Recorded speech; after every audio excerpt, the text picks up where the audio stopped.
तो एक बार फिर से हम आ गए हैं आपके लिए के लेक्चर नंबर 23। और जैसा कि कल आपको पता होगा बेटा, कल हमने सीखा था बेटा स्केलर्स एंड वेक्टर्स।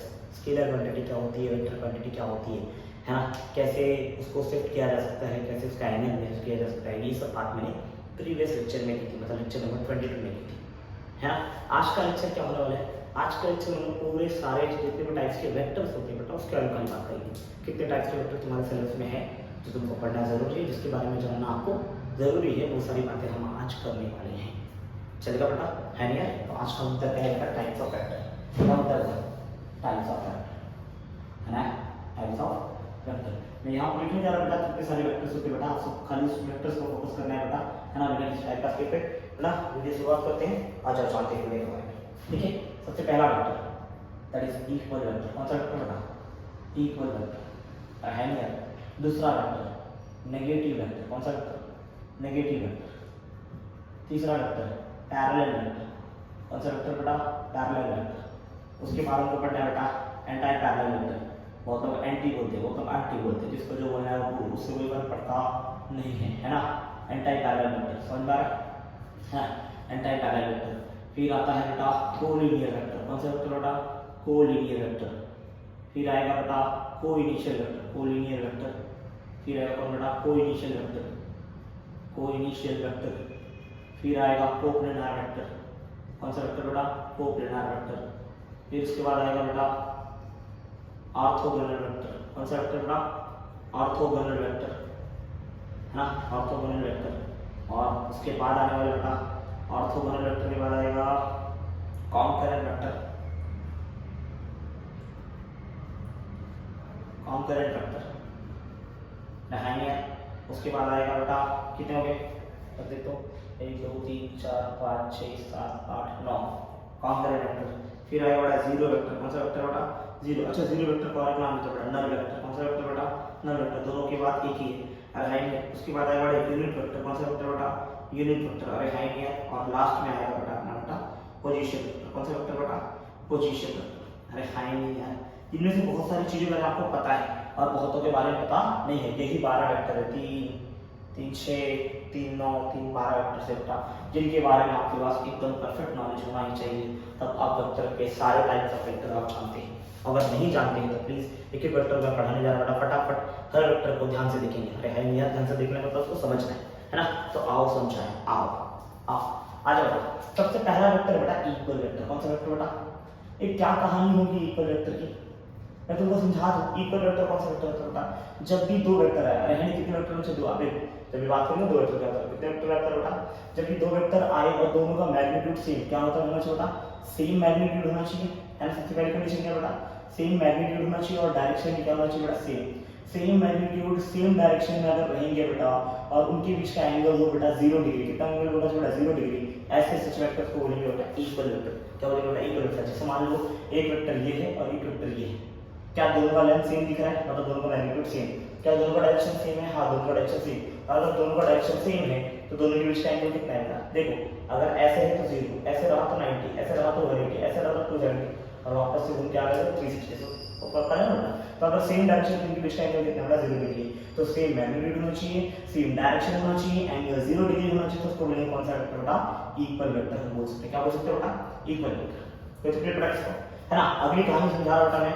अगला कहानी है बेटा नेगेटिव वेक्टर। कौन सा वेक्टर बेटा, नेगेटिव वेक्टर, है ना। नेगेटिव वेक्टर को और एक वेक्टर मतलब अपोजिट वेक्टर नहीं बोलते बेटा, और है ना, ठीक है। तो नेगेटिव वेक्टर को बोलते हैं। नेगेटिव वेक्टर में क्या होना चाहिए बेटा, इसका मैग्नीट्यूड सेम होना चाहिए। क्या होना चाहिए बेटा, मैग्नीट्यूड सेम, मतलब इसका सेम मैग्नीट्यूड होना चाहिए। दोनों वेक्टर का क्या होना चाहिए बेटा, दो वेक्टर का सेम मैग्नीट्यूड होना चाहिए। दोनों का डायरेक्शन अपोजिट होना चाहिए। क्या होना चाहिए बेटा, अपोजिट डायरेक्शन होना चाहिए। डायरेक्शन क्या होना चाहिए बेटा, अपोजिट डायरेक्शन, अपोजिट डायरेक्शन में होना चाहिए बेटा। और लास्ट कहानी बेटा दोनों के एंगल के बीच का है, दोनों के बीच का एंगल कितना होना चाहिए बेटा, 180 डिग्री। मतलब एक वेक्टर देखो, जैसे मान लो यहां से यहां एक वेक्टर बना हुआ है, इसी सेम लेंथ का वेक्टर बस अपोजिट डायरेक्शन में चाहिए, कितना चाहिए बेटा, अपोजिट डायरेक्शन। और है नहीं यार, तो क्या होना है बेटा, दोनों का मैग्नीट्यूड सेम होना चाहिए, डायरेक्शन अपोजिट होना चाहिए, और जब भी डायरेक्शन अपोजिट होगा तो इनके बीच का एंगल कितना होगा, एक वेक्टर इधर और दूसरा वेक्टर इस डायरेक्शन में नहीं होगा, यहां से नहीं इस डायरेक्शन में, तो इनके बीच का एंगल कितना आएगा बेटा, 180 डिग्री। क्या आएगा बेटा, पर पता है डायरेक्शन डायरेक्ट को पहले एंगल लेते हैं बेटा। मान लीजिए एक वेक्टर इधर था, दूसरा वेक्टर नीचे था, नीचे था बेटा, देखिए एक का डायरेक्शन था, एक का डायरेक्शन है, मैंने एक को उठा के इसके पहले लगा दिया, बताओ इनके बीच का एंगल कितना होगा, 180 डिग्री है ना बेटा। याद रखना नेगेटिव वेक्टर जब भी आएगा एंगल कितना आएगा बेटा 180 डिग्री है। कौन सा वेक्टर आएगा कितना आएगा बेटा 180 डिग्री। इस चीज को फोकस करना है। अगला वेक्टर होता है पैरेलल वेक्टर। कौन सा वेक्टर बेटा पैरेलल। जरा देखना पैरेलल वेक्टर में कहानी क्या आएगी बेटा। जब भी हम बात करते हैं पैरेलल वेक्टर इसका क्या अर्थ है बेटा। अगर वेक्टर पैरेलल है तो उसका मैग्नीट्यूड पैरेलल वेक्टर कौन हो सकता है उसका may have same magnitude. May have same है उसका मैग्नीट्यूड सेम हो भी सकता है। मे हैव सेम मैग्नीट्यूड है ना। मैग्नीट्यूड का अर्थ हो सकता है बड़ा सेम हो भी सकता है ना। और क्या निकालना चला मैग्नीट्यूड सेम हो भी सकता है और नहीं भी। मे हैव सेम मैग्नीट्यूड का क्या चला मैग्नीट्यूड सेम रहा तो भी चलेगा नहीं रहा तो भी चलेगा लेकिन डायरेक्शन क्या होना चाहिए बेटा सेम होना चाहिए। क्या होना चाहिए दोनों का डायरेक्शन क्या होना सेम डायरेक्शन आना चाहिए। कितना डायरेक्शन होना चाहिए डायरेक्शन क्या होना चाहिए सेम होना चाहिए। और कंडीशन क्या है बेटा कि इसका जो ये होता है बेटा थीटा जो होता है हमसे क्या होता है 0 डिग्री होना चाहिए। क्या होना चाहिए बेटा 0 डिग्री होना चाहिए। समझ में आ रहा है बेटा। मैग्नीट्यूड सेम रहा तो भी चलेगा नहीं रहा सेम तो भी चलेगा है ना। लेकिन डायरेक्शन क्या होना चाहिए हमेशा सेम होना चाहिए और एंगल की वजह कितना होता है 0 डिग्री। मतलब इन शॉर्ट अगर एक मैग्नीट्यूड ऐसा रहा एक मैग्नीट्यूड ऐसा रहा तो भी चलेगा और है नहीं। लेकिन दोनों डायरेक्शन क्या होता है सेम डायरेक्शन दोनों के बीच का एंगल कितना होना चाहिए 0 डिग्री। कितना होना चाहिए 0 डिग्री। अच्छा तुम अगर ये वेक्टर देख रहे हो तो तुमको लगता है कि पैरेलल वेक्टर और इक्वल वेक्टर में सिमिलरिटी है। हां सिमिलरिटी है। देखो पैरेलल वेक्टर और इक्वल वेक्टर में डिफरेंस क्या है देखो दोनों में सेम डायरेक्शन चाहिए दोनों के बीच का एंगल 0 चाहिए।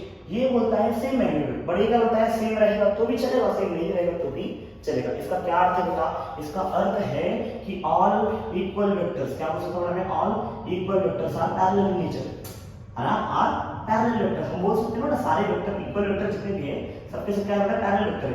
इक्वल वेक्टर में क्या होता है दोनों का मैग्नीट्यूड सेम दोनों का डायरेक्शन सेम दोनों का एंगल 0 तो चलेगा ना बेटा। दोनों का मैग्नीट्यूड सेम रहा तो भी चलेगा मेरे को है ना। डायरेक्शन सेम होना चाहिए डायरेक्शन सेम हां दोनों का डायरेक्शन भी क्या है बेटा सेम दोनों का मैग्नीट्यूड सेम होना चाहिए दोनों का डायरेक्शन सेम होना चाहिए कि उसका एंगल कितना 0 डिग्री होना चाहिए। अभी ये तो कंडीशन वेरीफाई कर रहा है पैरेलल वेक्टर का। इन शॉर्ट इसका मतलब बेटा इक्वल वेक्टर जितने भी सबके सब क्या हो सकते हैं बेटा पैरेलल वेक्टर होने वाले हैं। तो इन सारे पॉइंट्स को आपको देखना जरूरी है। अगर है नहीं इन सारे पॉइंट्स को आप देख सकते हो बेटा अगर आप जानते हो तो अच्छी बात करिए। कोई तकलीफ बेटा किसी को ये कौन सा वेक्टर बताया बेटा पैरेलल वेक्टर समझे कौन सा वेक्टर समझा बेटा पैरेलल। अब इसकी बात की ध्यान देते हैं अब समझाने जा रहा हूं आपको एंटी पैरेलल वेक्टर। कौन सा वेक्टर बेटा एंटी पैरेलल वेक्टर है ना। एंटी पैरेलल वेक्टर या एंटी पैरेलल वेक्टर जो भी आप समझना चाहते हो बेटा वो बोल सकते हैं कोई तकलीफ इसके बारे में बात है नहीं। एंटी पैरेलल वेक्टर क्या होता है एंटी पैरेलल वेक्टर में पहला कंडीशन ये बेटा कि मैग्नीट्यूड में हैव सेम मैग्नीट्यूड अगर मैग्नीट्यूड सेम रहा तो भी चलेगा में हैव सेम मैग्नीट्यूड मतलब मैग्नीट्यूड सेम रहा तो भी चलेगा नहीं रहा तो भी है ना। वे हैव सेम मैग्नीट्यूड समझ में आ रहा है मैग्नीट्यूड सेम रहा तो भी चलेगा नहीं रहा तो भी चलेगा। लेकिन क्या होना चाहिए बेटा अपोजिट डायरेक्शन होना चाहिए। क्या होना चाहिए बेटा अपोजिट डायरेक्शन होना चाहिए और डायरेक्शन अपोजिट होने के साथ और एक चीज बात का ध्यान देना बहुत जरूरी है बेटा कि उनके बीच का एंगल कितना होना चाहिए बेटा 180 डिग्री होना चाहिए। इसका मतलब मैग्नीट्यूड एक बड़ा रहा एक छोटा रहा चलेगा लेकिन दोनों डायरेक्शन क्या होना चाहिए अपोजिट होना चाहिए। और है ना दोनों के बीच का एंगल 180 डिग्री है कि नहीं बेटा एक इधर है और एक इधर एंगल कितना है 180 डिग्री का। मतलब इसका मतलब क्या होगा बेटा एंटी पैरेलल वेक्टर का बेटा मैग्नीट्यूड सेम रहा चल जाएगा नहीं सेम रहा चल जाएगा लेकिन डायरेक्शन अपोजिट और एंगल भी अपोजिट। क्या ऐसा ही सेम वेक्टर नेगेटिव वेक्टर भी था अपोजिट वेक्टर जो हमने बोला बेटा बोल सकते अपोजिट वेक्टर क्या मतलब अपोजिट डायरेक्शन थीटा 0 और theta 180 sorry opposite direction theta 180 देखना अपोजिट डायरेक्शन थीटा 180 बट ये क्या होता है मैग्नीट्यूड सेम चाहिए बट ये क्या होता है सेम रहेगा तो भी चलेगा नहीं रहेगा तो भी चलेगा। इसका मतलब यहां पर भी हम एक नोट पढ़ सकते हैं बेटा क्या नोट आएगा बेटा कि ऑल नेगेटिव वेक्टर्स ऑल कौन से वेक्टर बेटा negative vectors are anti parallel vector. कौन से वेक्टर होते हैं बेटा वो एंटी पैरेलल वेक्टर होते हैं। समझ में आ रहा है बेटा है ना। सारे नेगेटिव वेक्टर कौन से वेक्टर होते हैं बेटा एंटी पैरेलल वेक्टर हम बोल सकते हैं। समझ में आ रहा है बोल सकते अरे है नहीं क्योंकि एंटी पैरेलल वेक्टर का होता है सेम मैग्नीट्यूड रहेगा तो भी चलेगा अपोजिट डिफरेंट मैग्नीट्यूड रहेगा तो भी चलेगा बट डायरेक्शन क्या होना चाहिए बेटा अपोजिट डायरेक्शन ठीक है डिग्री क्या ये वेरीफाई कर रहा है हां वेरीफाई कर रहा है कंडीशन सारे। तो ये थे हमारे पहले चार वेक्टर कौन से वेक्टर बेटा पहले चार वेक्टर। अब अगले की बात करते हैं बेटा पांचवें वेक्टर की बात करते हैं। और पांचवें वेक्टर में क्या था बेटा कोलिनियर वेक्टर। कौन सा वेक्टर बेटा कोलिनियर। देखो कोलिनियर वेक्टर क्या है बेटा कोलिनियर वेक्टर कहानी बहुत सिंपल है। कोलिनियर वेक्टर जब मैं बोलता हूं तो कोलिनियर वेक्टर बहुत आसान सी कहानी है बेटा। क्या कहानी कोलिनियर वेक्टर की बहुत सिंपल सी है। कोलिनियर मतलब सबके सारे वेक्टर अलाइन होने चाहिए बेटा all the vectors are align all the vectors are aligned. Align मतलब समझता है एक लाइन में होना चाहिए कितने बेटा एक लाइन में। जब सिंगल लाइन के अंदर सारे वेक्टर्स आ जाए उसको बोलते हैं अलाइन वेक्टर। अरे है नहीं है मतलब उनके बीच का अलाइन अलाइन मतलब समझता है क्या देखो अगर दोनों का सेम डायरेक्शन सेम रहेगा तो भी अलाइन है बेटा। देखना दोनों का सेम डायरेक्शन एक के पीछे अगर वैसे एक वेक्टर दो वेक्टर तीन वेक्टर है कि बेटा है ना पहला दूसरा तीसरा अगर बहुत सारे वेक्टर एक ही डायरेक्शन में मतलब एक ही लाइन के उल्टा भी रहेगा तो भी चलेगा कोई तकलीफ नहीं। लेकिन क्या होना चाहिए बेटा सबसे मतलब एक लाइन में आना चाहिए। जब कोई वेक्टर बहुत सारे वेक्टर एक लाइन में आने लगे उसको बोलेंगे बेटा कौन सा वेक्टर कोलिनियर वेक्टर। मतलब कंडीशन क्या है, जब भी हम कोलिनियर वेक्टर की बात करते हैं तो उनके बीच का एंगल कितना पॉसिबल है, एंगल 0 भी होगा और क्या हो सकता है बेटा 180। अगर दोनों का डायरेक्शन सेम रहा तो हम बोलेंगे क्या रहेगा 0 डिग्री, और दोनों का डायरेक्शन अपोजिट रहता है तो उसका 180 डिग्री हो सकते हैं। बट कंडीशन क्या बड़ा, दोनों सबके सब क्या अच्छा अलाइन होना चाहिए, अलाइन होना चाहिए। और दूसरा कंडीशन क्या बड़ा, मे हैव सेम मैग्नीट्यूड, है ना, may have same magnitude and direction, उनका मैग्नीट्यूड सेम हो भी सकता है ना, मे हैव सेम मैग्नीट्यूड है ना, और उनका डायरेक्शन भी क्या हो सकता है सेम हो भी सकता, नहीं हो सकता है दोनों सेम डायरेक्शन में होगा, और है नहीं, या तो क्या हो सकता है दोनों अपोजिट डायरेक्शन में सकते हैं, है ना, मे हैव सेम मैग्नीट्यूड और मे हैव एंड का जो मे हैव सेम डायरेक्शन, और है नहीं मतलब कभी-कभी सेम डायरेक्शन में हो सकते हैं और हो सकते हैं कौन सा डायरेक्शन बेटा अपोजिट, तो है नहीं मे हैव सेम डायरेक्शन, ये बहुत समझ आ रहा है बेटा, मतलब कैसे क्या होगा, मैग्नीट्यूड भी सेम पॉसिबल हो भी सकता है, नहीं भी हो सकता है, डायरेक्शन भी सेम पॉसिबल हो भी सकता है और नहीं भी हो सकता है, लेकिन याद रखना बेटा अगर ऐसा होगा तो एंगल कभी 0 डिग्री होगा, कभी क्या होगा एंगल 180 डिग्री। लेकिन सबसे कॉमन चीज ये है बेटा कि जब भी दो वेक्टर होगा ना तो उनमें एक कॉमन पॉइंट आएगा, एक क्या होना चाहिए बेटा उसके अंदर कॉमन पॉइंट होना चाहिए, समझ आ रहा है, दोनों वेक्टर के बीच में कॉमन पॉइंट होना बहुत जरूरी है, कॉमन पॉइंट होना जरूरी है, तो मान लीजिए चार पॉइंट दे रखा हूं A B C D E F, समझ में आ रहा है बेटा, तो यहाँ पर कितने वेक्टर देखो, ये वेक्टर बोलूंगा ए बी बार, क्या बोलूंगा बेटा मैं ए बी बार वेक्टर, है ना, क्या बोलूंगा ए बी वेक्टर, ये बोलूंगा बेटा सी से बी आया ना तो बोलूंगा सी बी वेक्टर, ये बोलूंगा सी डी वेक्टर, ये बोलूंगा डी ई वेक्टर, अरे है नहीं है, हम लोग याद रखना बेटा ऑलमोस्ट हम क्या लेंगे बेटा कॉमन पॉइंट, ये सब में मिले ना मिले, लेकिन अगर दो वेक्टर की बात है, कितने वेक्टर की बात है बेटा, जब भी दो वेक्टर की बात है, कितने वेक्टर की बात करेंगे, सिर्फ अगर तुम दो वेक्टर्स की बात करें तो क्या रहेगा बेटा, वो उनमें कॉमन पॉइंट आना जरूरी है, और है नहीं है, बट मल्टीपल वेक्टर्स आए तो कॉमन पॉइंट मिल भी सकता है और नहीं भी मिल सकता, समझ में आ रहा है बेटा, बट दो वेक्टर जब भी रहेंगे तो याद रखना कॉमन पॉइंट लेना है, क्या याद रखना बेटा, कोलिनियर वेक्टर है तो सबके सब क्या होगा बेटा अलाइन होने चाहिए, उनके बीच का एंगल 0 डिग्री और 180 डिग्री तो भी चलेगा, है नहीं है, सबका मैग्नीट्यूड सेम हो भी सकता है और नहीं भी हो सकता है, सबका डायरेक्शन सेम हो भी सकता है और नहीं भी हो सकता है, लेकिन अगर दो वेक्टर की बात हुई तो दोनों वेक्टर के बीच में क्या आना चाहिए, कॉमन पॉइंट आना चाहिए। तो जैसे मैंने ए बी और बी सी की बात की, ये दो वेक्टर की बात की, अगर दोनों अलाइंड है एक लाइन के अंदर है तो देखना बी दोनों में आ रहा है नहीं आ रहा, तो b is a common point, क्या आएगा बेटा बी कॉमन पॉइंट, हमेशा याद रखना बेटा, क्या आना चाहिए बेटा, जब भी दो वेक्टर की बात करें तो उनके बीच में क्या आना चाहिए, कॉमन पॉइंट आना चाहिए, समझ में आ रहा है बेटा, ये कौन सा वेक्टर था बेटा, कोलिनियर वेक्टर था, कौन सा वेक्टर था बेटा, कोलिनियर। अगला वेक्टर है बेटा कोइनिशियल वेक्टर, कौन सा वेक्टर बेटा, coinitial vector, what is meaning of coinitial vector, हां कोइनिशियल वेक्टर मतलब देखो कोइनिशियल वेक्टर को सबसे पहले समझा दूं बेटा, को मतलब होता है सेम से, को मतलब क्या करता है सेम से, जैसे कोलिनियर में एक ही लाइन में सबका लाइन सेम था, सबका लाइन क्या है सेम रहना चाहिए, ऐसे कोइनिशियल मतलब इनिशियल पॉइंट सबका क्या रहेगा सेम, जैसे मान लो एक पॉइंट से तीन वेक्टर की शुरुआत हुई, एक इधर गया एक इधर गया एक इधर गया एक इधर गया, मतलब यहाँ पर कुछ भी वेक्टर सबका शुरुआत क्या होना चाहिए, सबका टेल पॉइंट या चला सेम होना चाहिए, इसको बोलते हैं बेटा कोइनिशियल वेक्टर, अरे है यार तो इसका मतलब क्या हो सकता है बेटा, है ना, मल्टीपल वेक्टर्स हो गए तो कोइनिशियल का बेटा कोई तकलीफ नहीं बेटा, multiple vectors having same tail, समझना है बेटा, सेम टेल, सबका सम क्या होना चाहिए बेटा, टेल क्या होना चाहिए बेटा, सबका टेल सेम हो या सबका टेल सेम हो, तो ये कंडीशन है, सबका initial point same, tail same बोले या फिर क्या बोल सकते हैं बेटा, टेल से सेम टेल बोले या फिर क्या बोल सकते हैं बेटा, सेम पॉइंट बोले, जहां से उसके स्टार्टिंग पॉइंट क्या होगा सेम होगा, है ना, मल्टीपल वेक्टर का सेम अगर सबका सेट है, टेल क्या रहेगा सेम रहा तो उसको बोलेंगे बेटा कोइनिशियल, कौन सा वेक्टर बोलेंगे बेटा कोइनिशियल। अगले वेक्टर नाम है बेटा कोप्लेनार वेक्टर, कौन सा वेक्टर बेटा कोप्लेनार वेक्टर, जरा ध्यान देना बेटा कोप्लेनार वेक्टर क्या होगा बेटा, कोप्लेनार वेक्टर मतलब बहुत सारे वेक्टर आए लेकिन सबके साथ एक ही प्लेन के अंदर है, किसके अंदर है बेटा एक ही प्लेन में आ जाए, है ना, बहुत सारे वेक्टर है बट किसमें है बेटा एक ही प्लेन के अंदर आ जाए, इसको बोलेंगे कोप्लेनार वेक्टर। जब वेक्टर्स कितने होने चाहिए बेटा, मल्टीपल वेक्टर्स कितने होने चाहिए बेटा, मल्टीपल वेक्टर होने चाहिए बेटा, मल्टीपल वेक्टर कितने होने चाहिए बेटा, इन सिंगल प्लेन में या इन वन प्लेन में होना चाहिए, अगर एक प्लेन में बहुत सारे वेक्टर आएंगे तो उसको बोलेंगे बेटा कोप्लेनार, तो प्लेन क्या होता है सेम। मैं वापस समझा दे रहा बेटा, अगर दो वेक्टर है दोनों का मैग्नीट्यूड सेम और डायरेक्शन सेम, मैग्नीट्यूड डायरेक्शन दोनों सेम तो कौन सा वेक्टर बेटा इक्वल वेक्टर, अरे है नहीं यार, और अगर दोनों का मैग्नीट्यूड सेम डायरेक्शन अलग तो कौन सा वेक्टर बेटा नेगेटिव वेक्टर, दोनों का डायरेक्शन सेम होना चाहिए, एंगल 0 होना चाहिए, बट मैग्नीट्यूड सेम हो भी सकता है और नहीं हो सकता, उसको बोलेंगे पैरेलल वेक्टर, है ना, दोनों का डायरेक्शन क्या होना चाहिए अपोजिट होना चाहिए, मैग्नीट्यूड सेम हो भी सकता है और नहीं भी हो सकता है, एंगल कितना चाहिए 180 डिग्री, उसको बोलेंगे एंटी पैरेलल वेक्टर, और है ये सारे इक्वल वेक्टर्स का बोलेंगे बेटा पैरेलल वेक्टर बोल सकते हैं, और सारे नेगेटिव वेक्टर का बोल सकते हैं बेटा एंटी पैरेलल वेक्टर बोल सकते हैं। फिर मैंने कोलिनियर वेक्टर का बोलते हैं बेटा जितने वेक्टर सबके सबके में एक लाइन होना चाहिए, होना चाहिए बेटा एक लाइन मतलब अलाइन होना चाहिए, कैसे होना चाहिए बेटा अलाइन, उनका मैग्नीट्यूड सेम हो भी सकता है और नहीं हो सकता है, डायरेक्शन सेम हो भी सकता है और नहीं हो सकता, उनके बीच के अंदर 0 डिग्री पॉसिबल है और 180 डिग्री पॉसिबल है, अगर दोनों सेम डायरेक्शन है तो 0 डिग्री और दोनों अपोजिट डायरेक्शन में क्या होगा 180 डिग्री रहेगा, है नहीं है, है ना। जब ये एंगल की बात करें जब दो वेक्टर की बात हो, कितने वेक्टर की बात है बेटा, दो वेक्टर। और कॉमन पॉइंट की बात भी कम करना है बेटा जब दो वेक्टर की बात हो, जब भी दो वेक्टर की बात हो तब एंगल की बात करना है, जब दो वेक्टर की बात हो तो क्या करना है देखना उनके अंदर क्या आना चाहिए, कॉमन पॉइंट भी आना चाहिए। कोइनिशियल वेक्टर में सबका स्टार्टिंग पॉइंट क्या होना चाहिए सेम, जैसे मैंने ये चार उंगली है, या ये समझ लो, ये यूं समझ लो, ये एक वेक्टर, ये एक वेक्टर, ये एक वेक्टर, तीन वेक्टर दिख रहे हैं, क्या तीनों एक ही पॉइंट से शुरू हो रहा बेटा, तो इनको बोलूंगा एक वेक्टर, दो वेक्टर, तीन वेक्टर। समझ आ रहा नहीं बेटा, क्योंकि सबका इनिशियल पॉइंट सेम है, सबका टेल सेम है कि नहीं बेटा, अरे है नहीं है, तो इसको बोलूंगा मैंने कौन सा वेक्टर, क्या बोलूंगा मैं, क्या बोलूंगा इसको ना कोइनिशियल वेक्टर। कौन सा इनिशियल वेक्टर, कोइनिशियल। इनका दोनों तीनों का इनिशियल पॉइंट क्या बेटा सेम। समझ आ रहा है बेटा, कोप्लेनर वेक्टर। अभी देखो अगर बहुत सारे वेक्टर हैं और एक ही प्लेन के अंदर आ रहा है, किसके अंदर आ गया बेटा, एक ही प्लेन के अंदर। अब एक ही प्लेन में तुमको समझाना पड़ेगा, तो मैं क्या लूँ, क्या समझाऊँ तुमको, कैसे समझाऊँ। मान लो ये कागज दिख रहा बेटा, है ना, इस पे कुछ वेक्टर्स को रखा, जिसमें एक वेक्टर इधर रखा, क्या ये कागज एक प्लेन है नहीं बेटा, कागज का क्या बेटा एक प्लेन। समझ आ रहा है बेटा, मैंने इसके अंदर एक मार्कर को एडजस्ट किया, क्या नहीं बेटा, ये एक वेक्टर, कौन सा वेक्टर बेटा, एक वेक्टर। मैंने दूसरा वेक्टर रखा है ऐसे, क्या दोनों उस कागज के ऊपर आ चुके हैं, तो इससे वेक्टर को बोलेंगे बेटा कोप्लेनर वेक्टर। कौन सा वेक्टर बोलेंगे बेटा, कोप्लेनर। लेकिन हर बार ऐसे नहीं होता, मान लीजिए एक वेक्टर ऐसा, दूसरा वेक्टर मैंने ऐसे ऐसे रखा है, ये सामने रख दिया, क्या ये पहला वेक्टर प्लेन पे है, लेकिन क्या दूसरा वेक्टर प्लेन पे नहीं, ऐसे वेक्टर कोप्लेनर नहीं हो सकते।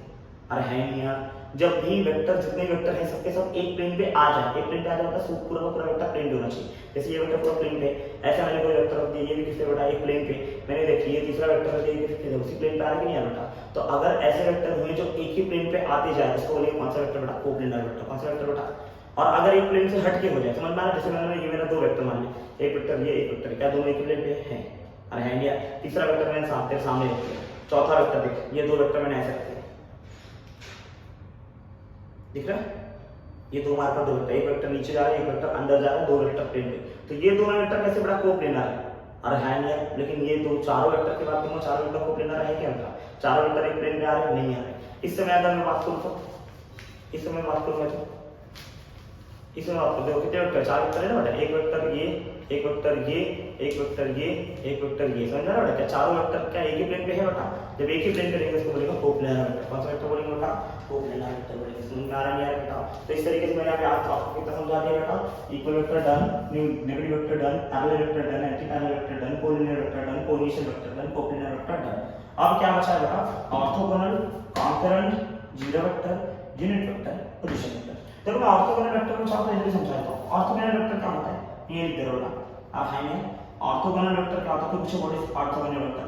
तो ऑर्थोगोनल वेक्टर अगर मान लो दो वेक्टर्स किसी ने बोला, टू वेक्टर्स आर परपेंडिकुलर नीचे, two vectors are perpendicular to each other, क्या मतलब बड़ा परपेंडिकुलर टू ईच अदर, दोनों अगर एक दूसरे के परपेंडिकुलर हैं तो उसको बोलेंगे ऑर्थोगोनल वेक्टर। जैसे मान लो एक वेक्टर ऐसा, दूसरा वेक्टर ऐसा है नहीं, तो क्या इनके बीच का एंगल 90 डिग्री बना है, हां बना है। तो अपन दोनों के बीच का एंगल कितना होगा, 90 डिग्री होगा। उनका मैग्नीट्यूड सेम हो या ना हो, डायरेक्शन सेम हो, पैरेलल सेम कभी नहीं होता, है ना। उनका मैग्नीट्यूड सेम हो भी सकता है और नहीं भी, कंडीशन क्या है बेटा, है ना, which may have same magnitude. इनका क्या होगा, मे हैव सेम मैग्नीट्यूड। इनका मैग्नीट्यूड क्या होना चाहिए, मे हैव सेम मैग्नीट्यूड। इनका मैग्नीट्यूड सेम हो भी सकता है और नहीं हो सकता है, इसलिए लेकिन इसमें एंगल कितना होना चाहिए, 90 डिग्री होना चाहिए। ये कहानी होनी चाहिए, समझ में आ रहा है बेटा। क्या दो वेक्टर जब भी परपेंडिकुलर टू ईच अदर होंगे तो बोलेंगे ऑर्थोगोनल वेक्टर। मतलब उनका मैग्नीट्यूड सेम हो तो भी चलेगा, नहीं सेम रहेगा तो भी चलेगा, बट एंगल कितना होना चाहिए इसका बेटा, 90 डिग्री होना चाहिए। ये बात का तुमको ध्यान रखना है। तो इस प्रकार से हमने ये वाला वेक्टर भी हमने देख लिया। अब बचे कितने वेक्टर बेटा, चार vector, concurrent vector, zero vector, unit vector और पोजीशन वेक्टर, जिसमें ना ये दोनों वेक्टर बहुत इंपॉर्टेंट वेक्टर है। कौन कौन सा बेटा, यूनिट वेक्टर और पोजीशन वेक्टर, है जिसके पर हम थोड़ा टॉपिक को थोड़ा ज्यादा टाइम भी दे सकते हैं। समझा बेटा, होप करता हूं आपको ये समझाने को समझाया तो बेटा प्लीज इसका स्क्रीनशॉट लेंगे और फटाक से मेरा करके फिर वीडियो स्टार्ट करता हूं, ठीक है। फटाफट इसका स्क्रीनशॉट लेंगे, ठीक है। 3 2 1 गो।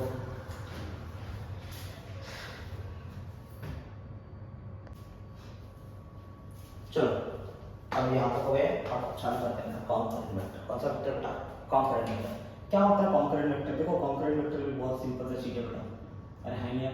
कॉन्करेंट वेक्टर क्या होता है बेटा, तो याद रखना जब भी बहुत सारे वेक्टर एक ही पॉइंट पे एक्ट होना चालू करेंगे बेटा, बहुत सारे वेक्टर, है ना, बहुत सारे वेक्टर एक पॉइंट पे एक्ट होना चालू हो जाएंगे, उसको बोलेंगे बेटा कॉन्करेंट वेक्टर। कौन सा वेक्टर बेटा, कॉन्करेंट वेक्टर। अरे है नहीं, मल्टीपल वेक्टर्स क्या लिखा है बेटा, multiple vectors acting at a point, multiple vectors acting at a point. वो किस पे रखने बेटा, एक्टिंग एक पॉइंट पे रखना है, एक्टिंग एट अ पॉइंट। किसी भी एक पॉइंट पर बहुत सारे वेक्टर एक्ट होने, जैसे मान लो कि मेरी स्फेरिकल बॉल है, इसके ऊपर यहाँ से फोर्स लग रहा है, यहाँ से फोर्स लग रहा है, यहाँ से फोर्स लग रहा है ना, बहुत सारे फोर्स लग रहे हैं, इसकी भी कोई गिनती नहीं होगी। बहुत सारे फोर्स एक ही ब्लॉक के ऊपर या कोई भी एक ही पर्टिकुलर पार्टिकल के सेंटर पर अगर फोकस करने लगे तो बोलते कॉन्करेंट वेक्टर बोलते हैं। कौन सा वेक्टर बोलते हैं? Concurrent vector. समझ में आ रहा है बेटा? चलेगा? आ जाओ। अभी अगला बताता हूँ, इसमें कुछ खास नहीं था बेटा, पता होना चाहिए बस। चलेगा बेटा? अगला बता रहा हूँ जीरो वेक्टर। कौन सा वेक्टर बेटा? Zero vector. What is meaning of zero vector या फिर नल वेक्टर किसको कहते हैं बेटा? नल मतलब पानी वाला नल नहीं रहे, नल वेक्टर क्या होता है जब समझाता हूँ। जीरो वेक्टर मतलब इसका मैग्नीट्यूड क्या हो बेटा? इसका मैग्नीट्यूड कितना आया बेटा? जीरो। इसका मैग्नीट्यूड कितना है बेटा? जीरो आ जाए, उसको बोलते हैं जीरो वेक्टर। अब मैग्नीट्यूड जीरो कैसे आता है बेटा? जैसे मान लीजिए वो तुमने बोल रखा बहुत सारे वेक्टर जिसका आंसर जीरो होता है, वेक्टर है बट आंसर जीरो। जैसे velocity at rest, velocity at rest, अगर कोई बॉडी रेस्ट पे है तो उसकी वेलोसिटी कितनी होगी? जीरो ना बेटा, तो velocity is vector quantity, but उसका आंसर जीरो है, उसको बोलेंगे जीरो वेक्टर। कौन सा वेक्टर बोलेंगे बेटा? Zero vector. जैसे मान लो मेरी बॉडी पे कितने फुट लगे? 2 फुट लगे, एक नीचे mg जा रहा है और एक जमीन मुझे, एक मैं जमीन को धक्का दे रहा हूँ और जमीन मुझे धक्का दे रही है बेटा। अरे है नहीं यार, लेकिन क्या दोनों फोर्स बैलेंस हो रहे हैं? जैसे मान ले मेरा वेट है 60 किलो और 60 किलो नीचे है 60 न्यूटन, 60 न्यूटन मैं जमीन को दे रहा, जमीन मुझे कितना दे रही है? 60 न्यूटन दे रही है। इसका नेट इफेक्ट कितना है बेटा? जीरो। और नेट इफेक्ट कितना है? जीरो। 60 से मैं उसको दिया, 60 उसने मेरे को दिया, दोनों में बैलेंस हो कि नहीं बेटा? और बैलेंस हो तो नेट इफेक्ट कितना है बेटा? जीरो रहेगा। किधर बेटा? जीरो रहेगा। समझ में आ रहा है बेटा? है ना? तो ऐसे बहुत सारे डेटा है बेटा जहाँ आंसर क्या है बेटा? जीरो है। Vector quantity but answer zero. जैसे मान लो मैं तुमको समझा देता कि यहाँ पर फोर्स लगा 5 न्यूटन का और यहाँ पर फोर्स लगा 5 न्यूटन का। क्या दोनों फोर्स 5-5 न्यूटन के? अगर एक साइड लगता तो धक्का मतलब बॉडी इधर उधर मूव करती, लेकिन दोनों सिरों से लग गया तो इनका नेट इफेक्ट, नेट फोर्स कितना आ जाएगा? नेट फोर्स का आंसर कितना आएगा? जीरो आएगा। ये पहला एग्जांपल है। कौन सा एग्जांपल? दूसरा एग्जांपल। ऐसे बहुत सारे एग्जांपल है जिसमें वेक्टर होते हैं बट वेक्टर का आंसर क्या आता है बेटा? जीरो आता है। वेक्टर का आंसर क्या आता है बेटा? जीरो। ऐसे सच वेक्टर्स को बोलते हैं बेटा जीरो वेक्टर्स या फिर क्या बोलते हैं बेटा? नल वेक्टर्स बोलते हैं। अरे है यार, अगली कहानी बेटा यूनिट वेक्टर्स। यूनिट वेक्टर को जरा फोकस करना। अरे यार क्या हो रहा है? इधर फोकस करो, जल्दी इधर फोकस करो। चलो चलो, तो कैमरा में फोकस कर रहे हैं, आप भी चल रहे हैं। तो समझ में आ रहा है? देखो यूनिट वेक्टर का जैसे जीरो वेक्टर का तो मैग्नीट्यूड जीरो आना चाहिए, ऐसे यूनिट वेक्टर का मैग्नीट्यूड होना चाहिए बेटा 1। इसका मैग्नीट्यूड कितना होना चाहिए बेटा? जिसके पास मैग्नीट्यूड रहे कितना बेटा? 1 रहे, उसको बोलते हैं बेटा यूनिट। क्या बोलते हैं बेटा? Unit vector. क्या रखना? हर यूनिट वेक्टर को कैप से डिनोट करते हैं। किससे डिनोट करते हैं बेटा? कैप से। जैसे ए कैप लिखो, अब उसका यूनिट वेक्टर लिखना क्या लिखना बेटा? A cap. अच्छा तुमको ये चीज पता है कि वेक्टर को जब डिनोट करते हैं कैसे डिनोट करते हैं? मैं यहाँ भी बताता हूँ, है ना? याद रखना मैं कुछ बता रहा हूँ। अगर मान लो ए कोई वेक्टर है तो इस वेक्टर को कैसे लिखो बेटा? ए बार लिखो। क्या लिखो बेटा? ए बार। ए बार मतलब क्या होता है? इसका तुमने वेक्टर फॉर्म बताया। कौन सा फॉर्म बताया? अरे है वेक्टर बताया। जैसे मान लो तुमने ऐसा लिखा ए कैप लिखा, मतलब क्या लिखा इसका बेटा? Unit vector. क्या लिखा बेटा? Unit vector. समझ में आ रहा है बेटा? और अगर तुमने इसका ऐसे लिख दिया बेटा ए बार का मॉड, ये मॉड का मतलब है तुम बता रहे हो वेक्टर का मैग्नीट्यूड। क्या बात करो इसका बेटा? मैग्नीट्यूड की बात करें, इसको बोलते हैं मॉड। अगर कोई चीज को तुम मॉड रखो तो इसको किसकी बात करो? उसकी मैग्नीट्यूड की बात करो। अगर सिर्फ बार लगा तो किसकी बात करो? वेक्टर की बात करो। और क्या लगा क्या बात करते हो? यूनिट वेक्टर की बात करते हैं। किसकी बात करते हो बेटा? Unit vector. और है नहीं? अच्छा मैग्नीट्यूड का तुमने सिर्फ ए लिखा है, इसका मतलब किसकी बात करो? फिर किसकी बात करो बेटा? मैग्नीट्यूड की बात करें। अगर तुमने क्या लिखा बेटा? सिर्फ ए। समझ आ रहा है? तो अगर तुमने ए बार लिखा होता क्या बताया? वेक्टर बता रहे, ए कैप लिखा दिखाता है इसका यूनिट वेक्टर बताया, और मॉड ऑफ ए बार लिखा मतलब मैग्नीट्यूड, और सिर्फ ए लिखा तो क्या बात करो बेटा? मैग्नीट्यूड की बात करें। किसकी बात करो बेटा? मैग्नीट्यूड की। समझ आ रहा है बेटा? यहाँ पर मैंने लिखा यूनिट वेक्टर। यूनिट वेक्टर मतलब ए कैप। अरे है नहीं, जो भी वेक्टर हो उसका कैप से दिखा दिया। किससे नोट करता है बेटा? कैप से नोट करता है। कोई तो कोई बेटा किसी को पक्का। आज अब यूनिट वेक्टर का फॉर्मूला होता है। यूनिट वेक्टर का फॉर्मूला क्या है बेटा? तो लिख देना बेटा। यूनिट वेक्टर का फॉर्मूला होता है बेटा vector upon its magnitude. Vector upon its magnitude मतलब वेक्टर और उसका क्या होना चाहिए बेटा? नीचे मैग्नीट्यूड आना चाहिए। उससे निकाल क्या निकलता है बेटा? यूनिट वेक्टर निकलता है। क्या निकलता है बेटा? किसी भी वेक्टर का तुमको यूनिट वेक्टर निकालना है, इसका मतलब बेटा इसको वेक्टर डिवाइड करो तो उसकी मैग्नीट्यूड से। अरे है नहीं यार, मतलब यूनिट वेक्टर का फॉर्मूला क्या है बेटा? Vector upon its magnitude. यहाँ से एक और चीज समझते हैं बेटा, ये तो फॉर्मूला किसके लिए बेटा? यूनिट वेक्टर के लिए। यहाँ से और एक फॉर्मूला तो ये समझो बेटा कि वेक्टर का फॉर्मूला कितना आएगा? फिर वेक्टर फॉर्मूला आएगा यूनिट वेक्टर। और है नहीं यार, ये समझ लो बेटा मैग्नीट्यूड। मैग्नीट्यूड इनटू कितना आएगा बेटा? Unit vector. कितना आएगा बेटा? मैग्नीट्यूड आएगा बेटा, अरे मल्टीप्लाई कर दो बेटा। मैग्नीट्यूड इनटू कितना आएगा बेटा? Unit vector. कितना आएगा समझ बेटा? कभी भी अगर तुमको वेक्टर चित्रा करना होगा उसके मैग्नीट्यूड में यूनिट वेक्टर से मल्टीप्लाई करो। अरे है ना, ये समझा बेटा? यूनिट वेक्टर का फॉर्मूला क्या था? Vector upon its magnitude. Vector पर नीचे क्या होना चाहिए? उसका मैग्नीट्यूड नीचे। तो वेक्टर निकालना रहेगा तो तुमको बोलते हैं वेक्टर। वेक्टर कैसे निकालो बेटा? मैग्नीट्यूड रहे, अब है ना इसका मैग्नीट्यूड लेना, उसके यूनिट वेक्टर को अगर तुम मल्टीप्लाई करोगे तो तुम आंसर क्या मिलेगा? क्या मिलेगा बेटा?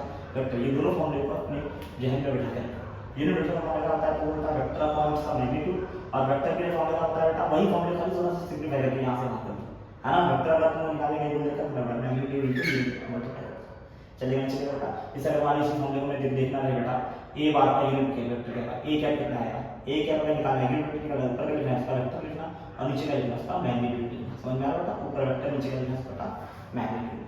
समझ में आ रहा है बेटा, इसको बोलते हैं यूनिट वेक्टर। क्या बोलते हैं बेटा, यूनिट वेक्टर। अच्छा क्वेश्चन क्या है बेटा, यूनिट वेक्टर का काम क्या है?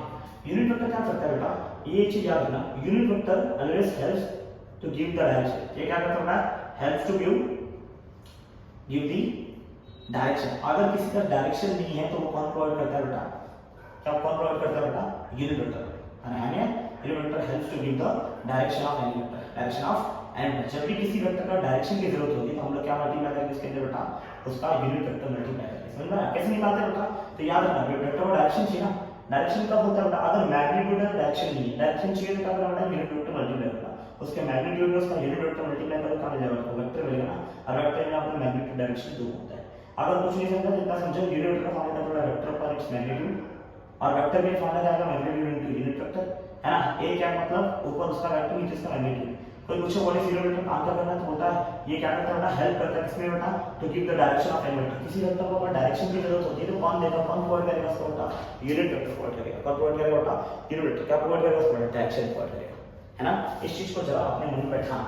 देखो मैं इस चीज को तुमको ना समझाऊंगा, इस चीज को मैं तुमको समझाऊंगा, लेकिन अभी तुरंत समझना थोड़ा सा ट्रिक रहेगा।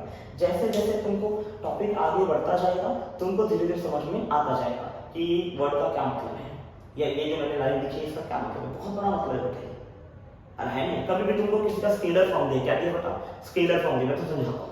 अगर तुमको किसी का स्केलर फॉर्म दिया बोला इसका वेक्टर फॉर्म निकालना, क्या निकालना बेटा, वेक्टर फॉर्म। कुछ मत करना, खाली वो जो स्केलर फॉर्म है ना उसमें उस टर्म को यूनिट वेक्टर को मल्टीप्लाई करना। किसको मल्टीप्लाई करना बेटा, यूनिट वेक्टर को। और है नहीं किसी का भी मैग्नीट्यूड में अगर यूनिट वेक्टर से मल्टीप्लाई करते हो तो तुम उसको क्या निकाल दे बेटा, वेक्टर निकाल दे। कौन सा फॉर्म निकाले बेटा, वेक्टर फॉर्म निकाले। और है नहीं, अरे है नहीं, क्या समझा तुमको, समझा। इसी लाइन में थोड़ा सा और साइड में लिखा, अगर मैं देखूं तुमको कभी पूछ दे बेटा वेक्टर फॉर्म, क्या पूछा किसी को बेटा, वेक्टर फॉर्म पूछ दे बेटा, और तुम्हारे पास क्या है स्केलर फॉर्म। स्केलर फॉर्म में क्या दे रखा बेटा, मैग्नीट्यूड दे रखा है। तो स्केलर फॉर्म में क्या करना है उसकी बेटा, मैग्नीट्यूड यूनिट वेक्टर को मल्टीप्लाई करना है। किसको मल्टीप्लाई करना है बेटा, यूनिट वेक्टर को करना मल्टीप्लाई करना, यूनिट वेक्टर।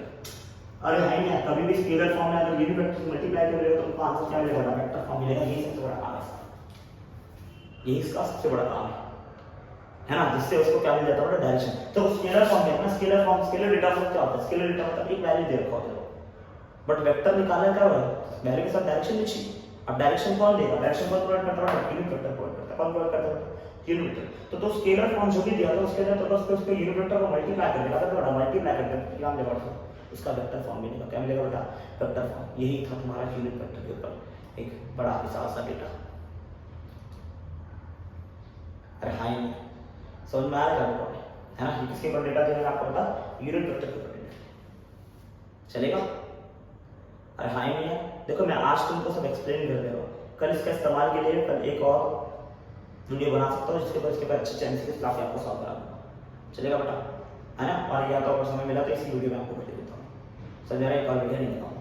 चलेगा बेटा, आ जाओ फुल टाइम चला समझा ना। यूनिट वेक्टर कहता है, यूनिट वेक्टर क्या होता है, मैग्नीट्यूड जिसका वन हो, इसके लिए फॉर्मूला क्या है बड़ा, वेक्टर अपॉन उसका magnitude. Vector upon magnitude A cap से यूनिट वेक्टर दिखाते, अगर बार आता तो वेक्टर, और बार का अगर मॉड में ले लेते तो लिख देगा उसका मैग्नीट्यूड। तो ये क्या होता है, इसका वेक्टर बता रहा है, क्या होता है बेटा, वेक्टर बता रहा है, क्या होता है उसका मैग्नीट्यूड बता रहा है। अरे है नहीं है, और ये क्या है बेटा, खुद यूनिट वेक्टर। समझ में आ रहा है बेटा, यूनिट वेक्टर का काम क्या है बेटा, तो बोलने का help to give the direction of any vector. जब भी किसी वेक्टर को डायरेक्शन देना हो क्या करेंगे बेटा, यूनिट वेक्टर लेंगे। अब कैसे निकालना बेटा, वेक्टर फॉर्म कैसे, डायरेक्शन कैसे देगा, वेक्टर फॉर्म से डायरेक्शन देते हैं। मैंने बोला तुमको स्केलर फॉर्म दिया है और तुमने उसके इसके अंदर यूनिट वेक्टर मल्टीप्लाई कर दिया तो क्या मिलेगा बेटा, वेक्टर फॉर्म मिल जाएगा।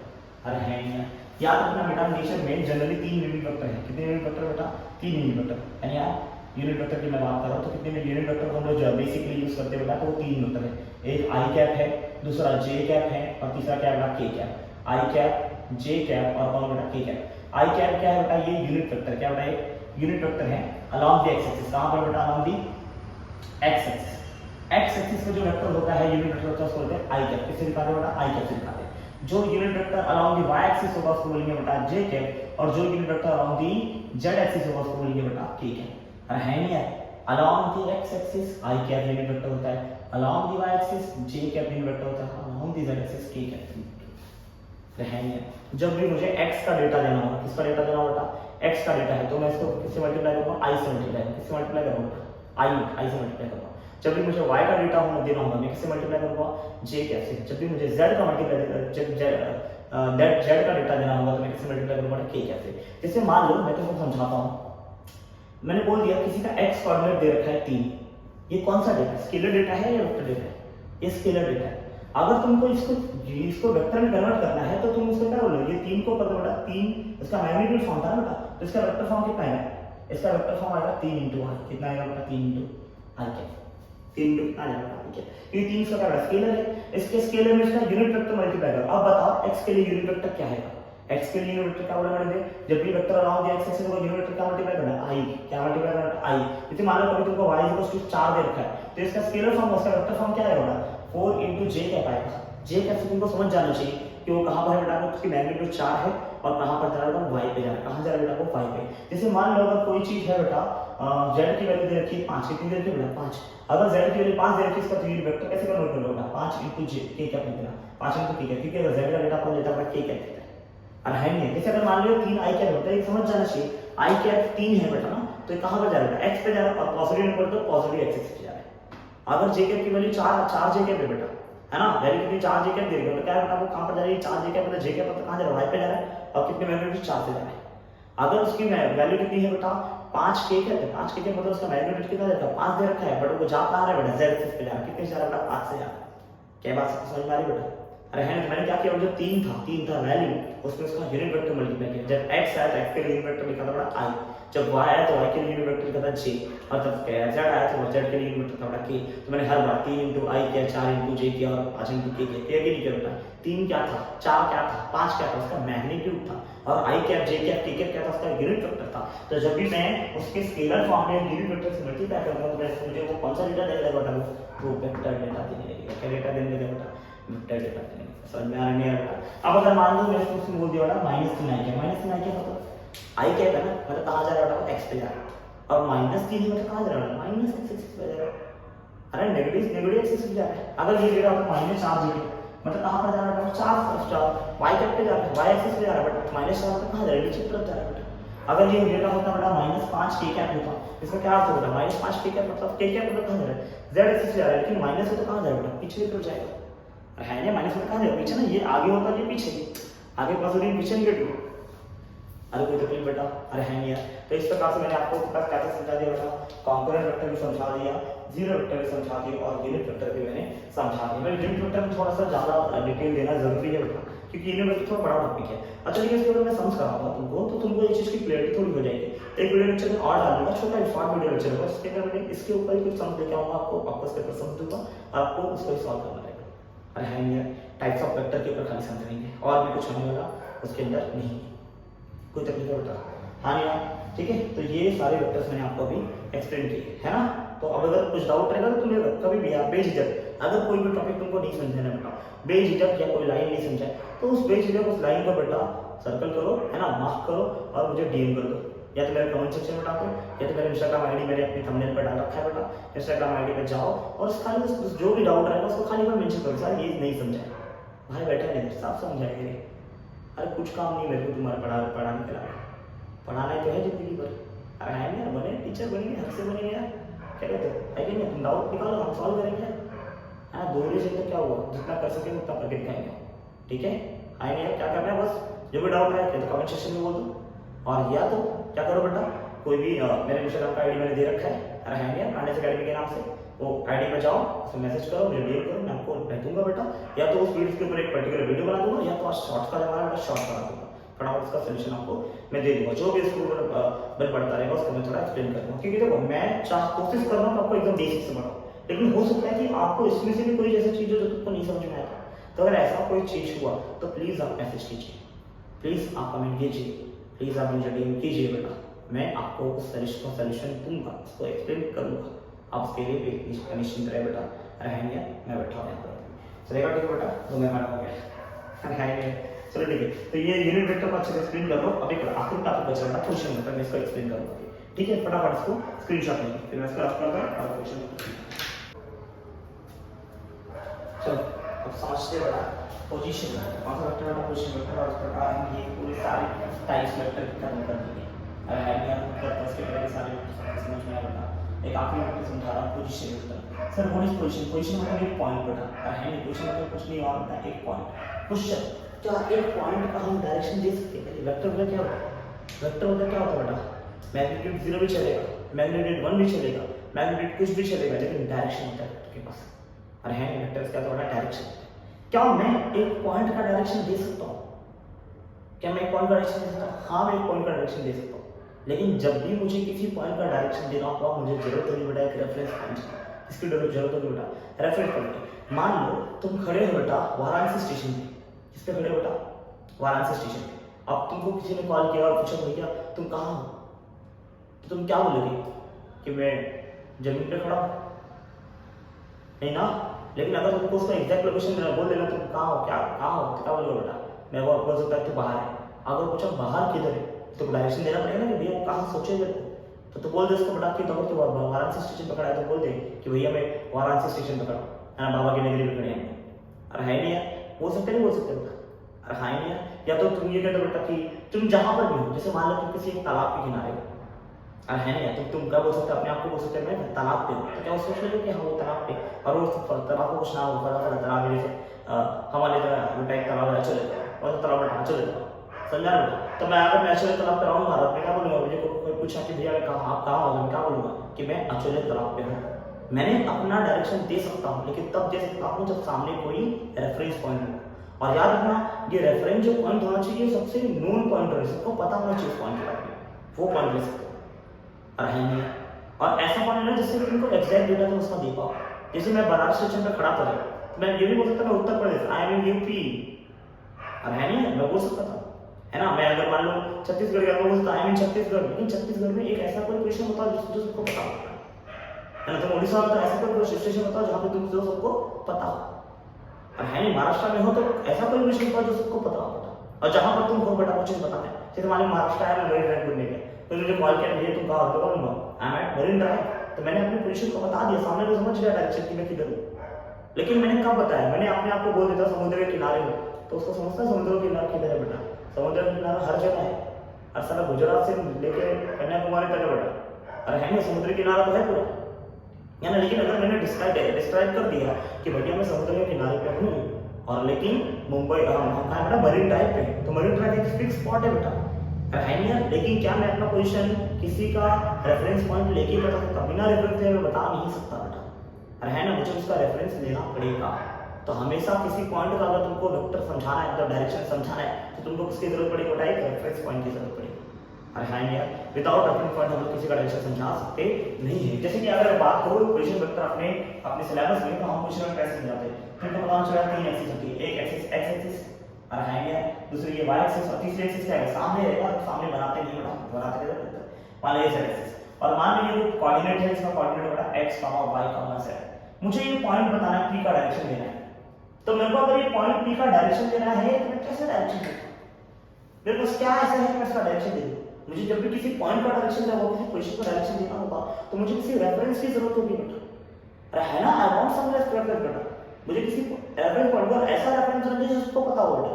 तो अगर मैं पॉइंट की बात कर रहा हूँ, तो पॉइंट एक कोऑर्डिनेट का एक पॉइंट है, कोई कोऑर्डिनेट है बेटा, और एक ऐसा कोऑर्डिनेट जो सबको पता होगा बेटा, और वो है बेटा ओरिजिन। सबका बात इधर है अनिया, तो मेरा बहाना खड़ा कर रही है और मैं तुम्हें आंसर कर देखो यार। तो हम लोग किसी भी पॉइंट का पॉइंट किया ना, इसका डायरेक्शन नहीं पता, लेकिन कहां से दूंगा? हमेशा ओरिजिन से दूंगा। एक रेफरेंस पॉइंट से उसका डायरेक्शन दूंगा। मैं रेफरेंस पॉइंट से डायरेक्शन कहां दूंगा? बोल रहा हूं ओरिजिन से ये देते हैं। अरे बोल सकता है, बोल सकता। मान लीजिए O है, तो इसका ये वेक्टर क्या बनेगा बेटा? ये वेक्टर बनेगा O से P गया, इसको बोलूंगा OP बार। क्या बोला मैंने बेटा? OP बार। क्या बोला मैंने बेटा? OP बार। लेकिन अगर पूछे OP बार की वैल्यू कितनी है, क्या लिखो OP बार बेटा? जो भी कोऑर्डिनेट है उसका वेक्टर फॉर्म में लिखो। किसी फॉर्म में लिखो बेटा? Vector form. ये x कोऑर्डिनेट, ये y कोऑर्डिनेट, ये z कोऑर्डिनेट। x कोऑर्डिनेट को अगर वेक्टर फॉर्म में लिखना है, x एक वैल्यू है बेटा, वैल्यू को उसको यूनिट वेक्टर से मल्टीप्लाई करना चाहिए बेटा। तो इधर x y z तीनों कोऑर्डिनेट है, तो मैंने बोला बेटा x को उसके यूनिट वेक्टर i के साथ मल्टीप्लाई किया, तो मैंने x का डायरेक्शन दे दिया। तो मैंने y कैप को z के साथ मल्टीप्लाई किया, तो मैंने y का डायरेक्शन दे दिया।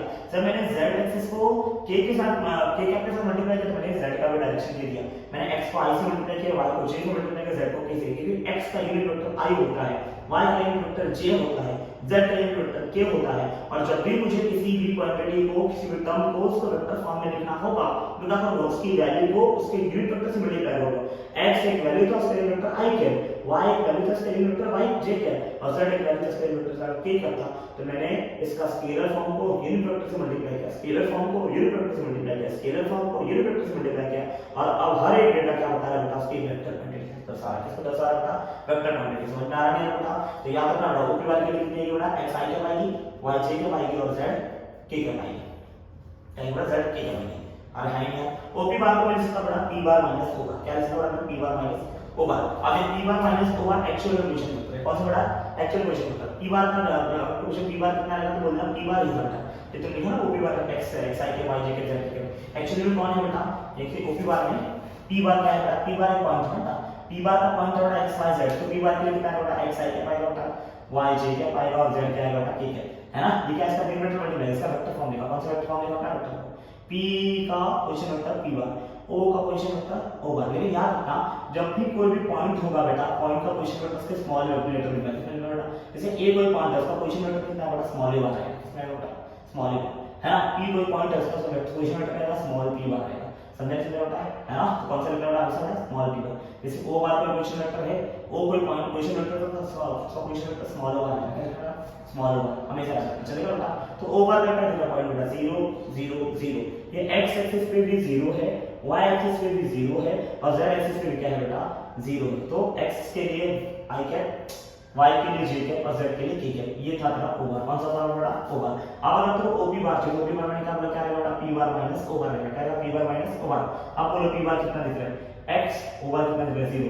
तो x i cap minus 0 i cap कितना आएगा बेटा, x i cap, y j cap minus 0, y में से 0 गया कितना बचेगा, y बचेगा ना। अबे 0 माइनस करने कुछ फर्क होने वाला है, z माइनस 0 कितना आएगा बेटा, z k कैप आएगा। इन शॉर्ट op बार कितना है बेटा, x i cap, y j cap, और z k कैप। मैंने जो लिखा था वो सही था, पर मैंने उसको डायरेक्ट लिख दिया था, समझा ना, ये प्रॉपर फॉर्मेट में किया। याद रखना कभी भी किसी वेक्टर का पोजीशन वेक्टर किसमें लिखना बेटा, स्मॉल लेटर में, किसमें लिखना बेटा, स्मॉल लेटर। क्या पोजीशन वेक्टर को हम डायरेक्शन दे सकते हैं, हाँ दे सकते हैं, बट कैसे देना पड़ेगा, हमेशा एक रेफरेंस पॉइंट को आपको चूज करना होगा। बिना रेफरेंस पॉइंट के हम किसी भी पोजीशन वेक्टर को डायरेक्शन हम दे सकते नहीं है, और है नहीं है। समझ में आ रहा है बेटा?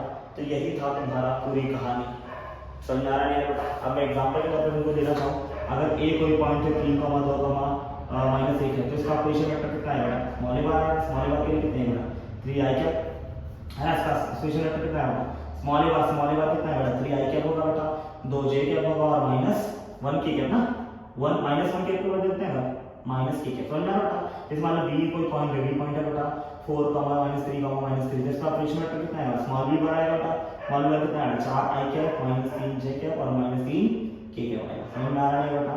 इस प्रकार से तुमको ये पोजीशन वेक्टर लिखने आना चाहिए।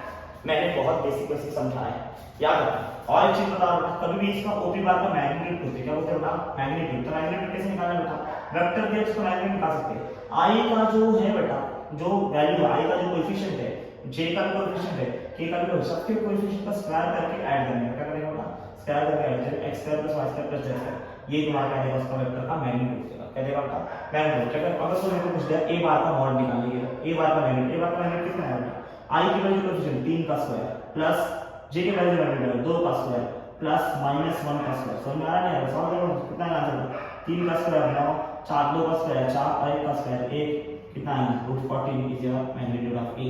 अगर मान लो किसी को दिया b बार का मॉड निकालें, b बार का मॉड कितना है देखिए थोड़ा, रूट में कितना है 4 का स्क्वायर है ना, प्लस -3 का स्क्वायर प्लस -3 का स्क्वायर। सही बात है कि बात है? देखो 4 का स्क्वायर कितना है बेटा 16, 3 का स्क्वायर 9, 3 का स्क्वायर 9, 16 9 25, 25 9 34। अरे ये क्या मैग्नीट्यूड है b बार ना बेटा, मॉड ऑफ b बार है, क्या बेटा, मॉड ऑफ b बार, मतलब b बार क्या है मैग्नीट्यूड। समझ में आ रहा है बेटा? तो आज के लेक्चर में मैंने क्या समझाया आपको, सारे वेक्टर के बारे में बताया, कितने वेक्टर्स होते हैं। हर वेक्टर को मैंने कोशिश किया है कि एकदम डिटेल में समझाने के लिए बेटा, कि कैसे किसको समझा जाए बेटा, क्या किसको जाना जाए बेटा, कितनी बेसिक आपको जरूरी है। फिर ये समझाया कि वेक्टर लिखना कैसे है, या यूनिट वेक्टर कैसे लिखना है, इसका मैग्नीट्यूड कैसे लिखना है। फिर मैंने आज सबसे ज्यादा फोकस करके किया यूनिट वेक्टर और पोजीशन वेक्टर पे, है ना। यूनिट वेक्टर मैंने बहुत अच्छा ज्यादा एक्सप्लेन करने का ट्राई किया, होप करता आपको समझा मिलेगा कि यूनिट वेक्टर क्या होता है, उसका पूरा होता है। पोजीशन वेक्टर क्या करता है, पोजीशन वेक्टर का क्या समझना, पोजीशन एक पोजीशन का वेक्टर होता है और उसके बाद मैंने इसका मैग्नीट्यूड निकालना सिखाया आपको। मैग्नीट्यूड निकाला अगर वेक्टर है इसका मैग्नीट्यूड ढूंढ सकते हैं, वेक्टर से इसका मैग्नीट्यूड ढूंढ सकते हैं। क्या फॉर्मूला है बेटा, वेक्टर बनाना फॉर्मूला समझा ना बेटा, वेक्टर कैसे बनाना है, ऐसे इसका मैग्नीट्यूड ढूंढ सकते हैं। अगर कोई पॉइंट ओपी बार दिया है, ओपी बार मतलब कितना है, p बार माइनस q बार। अगर ab बार दिया इसका मतलब है d बार माइनस e बार। समझ में आ रहा है यार बेटा? अरे हाँ है नहीं यार, चलेगा हाँ। तो ये चीज तुमको हमेशा अच्छे से समझ में आनी चाहिए। चलेगा नहीं चलेगा बेटा? ठीक है, इसी के साथ मैं आज का लेक्चर को थोड़ा होल्ड करता हूँ, आज के लेक्चर में ये विराम करता हूँ। अगर मेरा अगला लेक्चर जो आएगा मैं ट्राई करूँगा इसके ऊपर कुछ बेसिक समझ लेके आने के लिए बेटा, उसको थोड़ा सा और एक्सप्लेनेशन देने के लिए। चलेगा नहीं चलेगा? तो ये हमारा है बेटा लेक्चर नंबर 23, जिसको मैं आज कर रहा बेटा, अब कर रहा बेटा खत्म। मिलते हैं अगले लेक्चर में, तब तक के लिए जय हिंद जय महाराष्ट्र। मिलते हैं,